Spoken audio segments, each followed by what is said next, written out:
James Ferguson's removal from office enabled William Pettus Hobby to assume the governorship.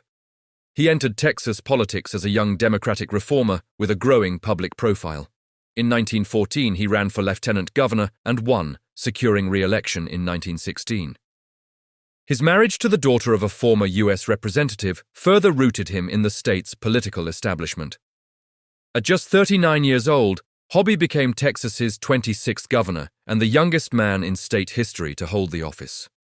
Ferguson's conviction barred him permanently from holding public office, leaving Hobby in full command of the state's democratic political machinery. Hobby quickly distinguished himself as an effective wartime administrator. With World War I underway and Texas home to half of the nation's military training camps and most of its aviation fields, he coordinated a highly efficient draft system and mobilized the state's resources to support the war effort. His administration also tackled a broad range of domestic issues. It addressed drought relief, established free public school textbooks, expanded state aid to schools and highways, and improved working conditions, including a state minimum wage.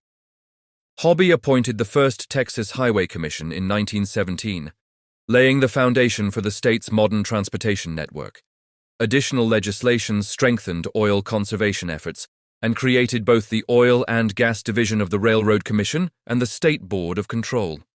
These expanded the state's regulatory capacity during a time of rapid industrial growth.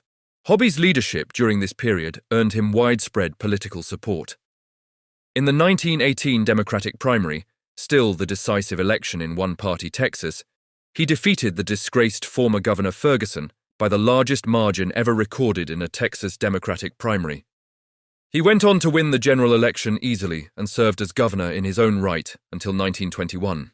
Yet Hobby's years in office also coincided with one of the most violent eras along the Texas-Mexico border. During the later years of the Mexican Revolution, revolutionary fighters frequently crossed into Texas, raiding farms, irrigation systems, and railroads.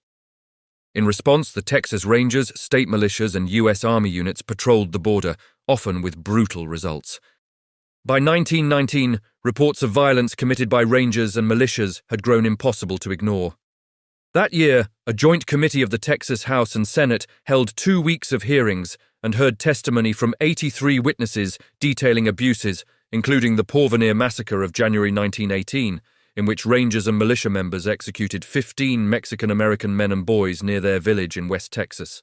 The hearings prompted the legislature to pass sweeping reforms to professionalize and regulate the Texas Rangers, sharply reducing their numbers. Historians estimate that between 1914 and 1919, as many as 5,000 people, most of them ethnic Mexicans, were killed by Rangers or associated vigilante forces, underscoring the scale and severity of border violence during Hobby's administration. By the end of his term in 1921, Hobby had presided over a pivotal and turbulent period. His governorship combined wartime mobilization, major reforms in transportation, education, labor, and resource regulation, and a troubled but ultimately consequential reckoning with the violence of state policing on the border. Through both achievement and controversy, Hobby helped shape the trajectory of Texas government during the World War I era and beyond.